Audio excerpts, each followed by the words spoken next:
Como saber se seu marido está te traindo? É o que eu vou tentar falar no vídeo de hoje. Segura aí!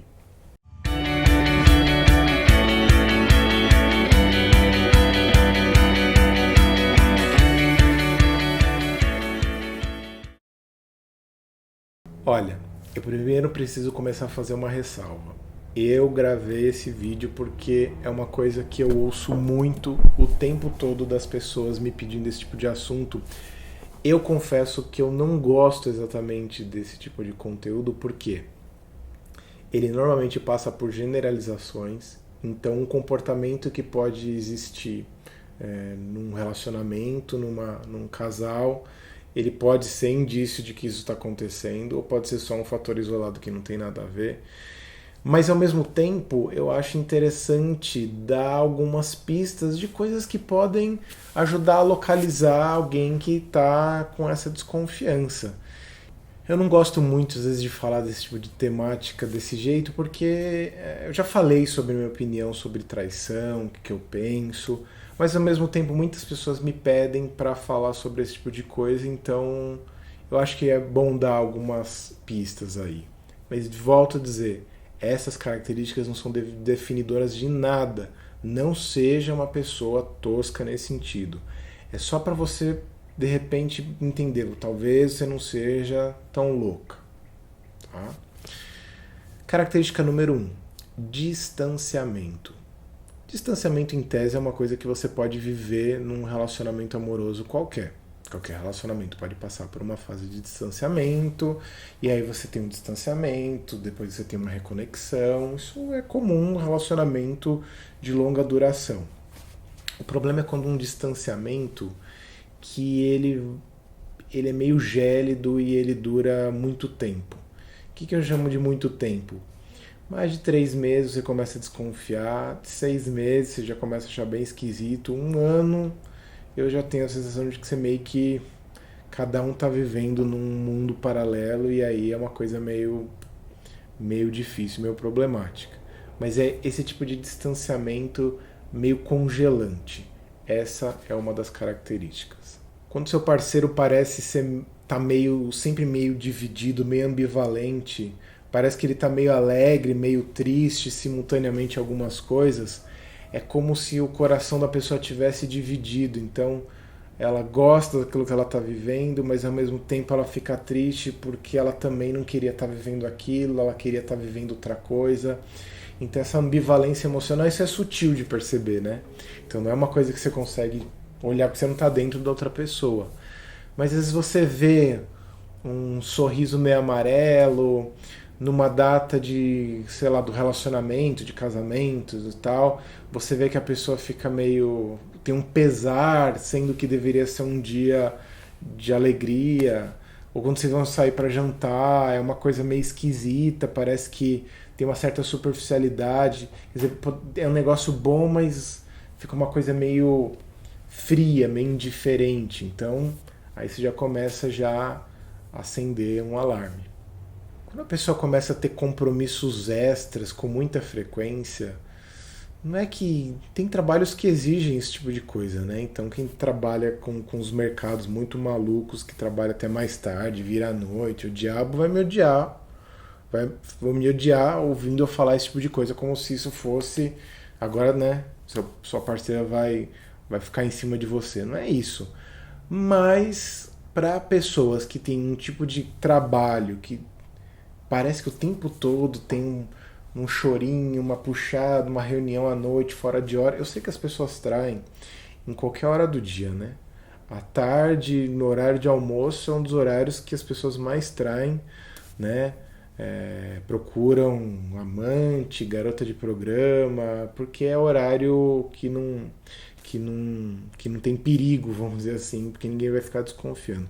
Mas toda vez que tem muita reunião extra, inesperada, súbita, não um fator definitivo, mas é uma coisa que se juntando com os outros elementos, lembra?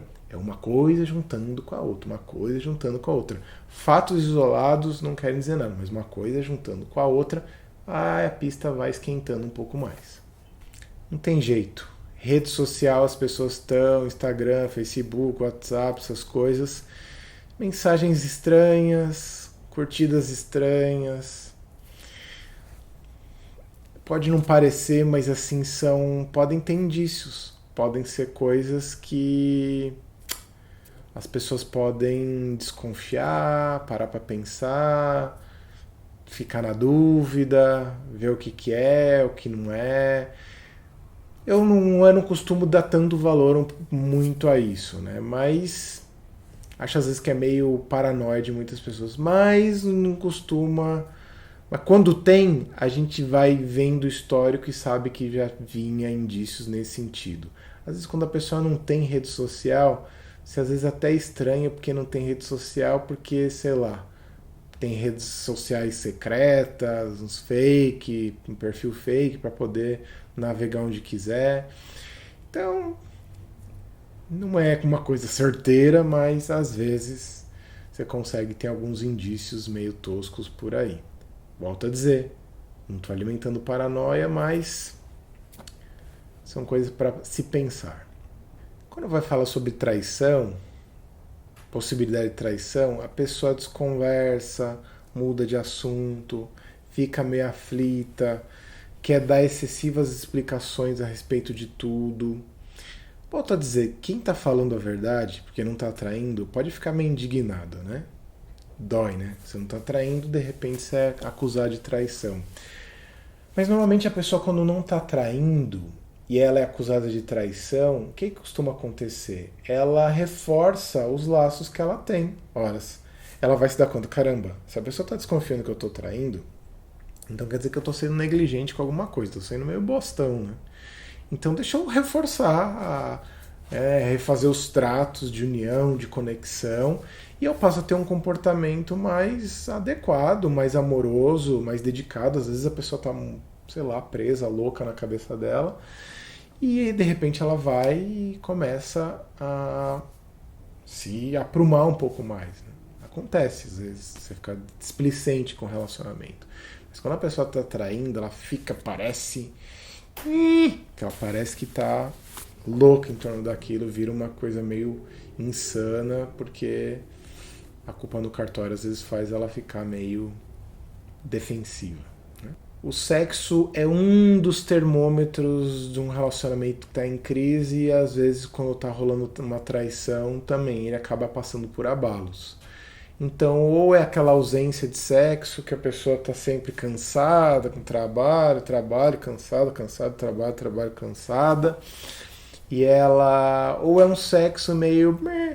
Aquele sexo parece que sem vínculo, parece um sexo meio mecânico, aquela coisa meio protocolar, porque, sexo.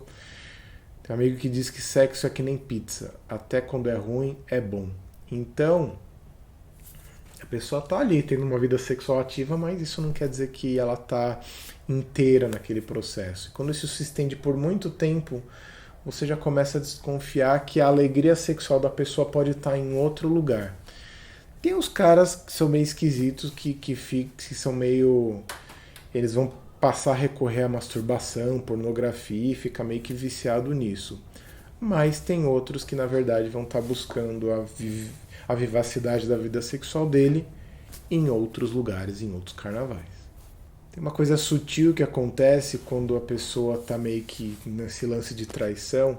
Como ela tem que manter uma lealdade com as duas partes, principalmente se a amante é uma amante fixa, né? Ela sente que ela tem que... Ela começa a criar algumas brigas que vai fazendo com que a outra pessoa se afaste. Né? Então são brigas de afastamento da intimidade.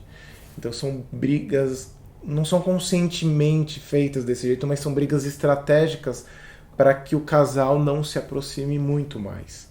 Né? Porque você já começa às vezes a sentir mais lealdade com a amante ou com o amanto, que você acaba tendo esse vínculo com aquela pessoa, e aí você passa a brigar com seu parceiro, com a sua parceira, porque na verdade ele passa a ser a parte que atrapalha a sua fidelidade, a sua lealdade à pessoa com quem a outra está tendo um relacionamento mais estável. Você começa a ter a sensação de que a pessoa tem uma vida tão paralela com tanta privacidade, ela quer esconder tantas coisas, que tem uma vida tão dela, com um universo tão dela, de uma turma tão dela, de amigos tão dela, que você não tem acesso, que aí você já começa a falar assim, puxa, por que eu nunca consigo entrar ali naquele núcleo, naquela noite dos amigos, não consigo conhecer os amigos, quem é. Então parece que tem uma agenda oculta ali na vida da pessoa. Por que aquele happy hour nunca pode aparecer outra pessoa que não? Aí você começa a ficar pensando, é um feeling, né? É uma sensação de que parece que tem uma agenda paralela que você não consegue explicar qual é. Às vezes isso pode estar dentro de um componente ligado à traição. Aquela sensação de amor que você sabia reconhecer com muita clareza no começo do relacionamento, você já começa a ter uma confusão. Você já não sente mais se aquela pessoa ama, você não sente se a pessoa quer de verdade, você começa a fazer planos, a pessoa não quer fazer planos com você. Parece que feriado, fim de semana é sempre uma coisa meio que sem graça, meio que sem razão de ser. Então, essa coisa de não ter planos, de não ter uma vivência, de não ter um vínculo, costuma ser uma coisa meio nesse nível assim de um amor meio desconectado, um amor meio que causa confusão em você. Normalmente a pessoa que trai, ela também tem um histórico de traição, né? Às vezes você própria foi amante dessa pessoa, então a pessoa tem um histórico de traição e mais, tem um histórico de que o relacionamento íntimo e a monogamia para aquela pessoa parece que causa pressões gigantescas sobre ela. Então ela tem sempre a sensação de que tem que ter mais gente junto, ela não consegue viver só ela e aquela outra pessoa.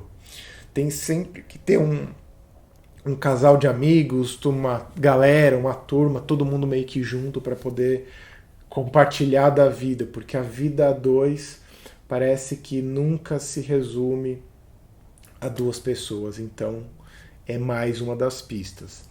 Veja que todas essas características que eu falei, isoladamente elas não querem dizer nada. Mas quando você vai juntando uma coisa com a outra, outra com a outra, outra com a outra, outra com a outra, às vezes você chega na conclusão de que tem boi na linha. Então, de novo, não é para que você fique paranoica ou paranoico, que você fique tentando entender se você está sendo chifrudo, né? A palavra que uso, que é para destruir a pessoa, é para você entender como está a dinâmica do relacionamento e o que você pode fazer, porque você tem muitas opções para fazer quando você tiver com essa desconfiança. Você vai ter a opção de ser uma pessoa doida, a pessoa agressiva, ou você vai ser a pessoa que vai tentar entender o que está acontecendo no seu relacionamento, onde você está implicado. Enfim, isso eu já falei sobre o vídeo sobre traição. Então procure aqui no canal um vídeo que eu falo só sobre traição. Mas é para você entender um pouco das dinâmicas do seu relacionamento. Se você gostou, dá uma curtida, se inscreva no canal, compartilhe, comente. E se quiser saber mais sobre esses temas, entre no fredflix.com.br. Lá você vai ter tudo sobre relacionamento. É uma plataforma de cursos online, vários cursos que você encontra lá, por um preço muito camarada, que você paga todo mês para ter acesso a vários cursos, todo mês um curso novo. fredflix.com.br. Se quiser saber mais sobre mim, sobre o meu trabalho, sobreavida.com.br. E aqui você me segue nas redes sociais, a gente vai seguir junto aí, firme numa grande comunidade, tá bom? Um beijo, um abraço, tchau, tchau.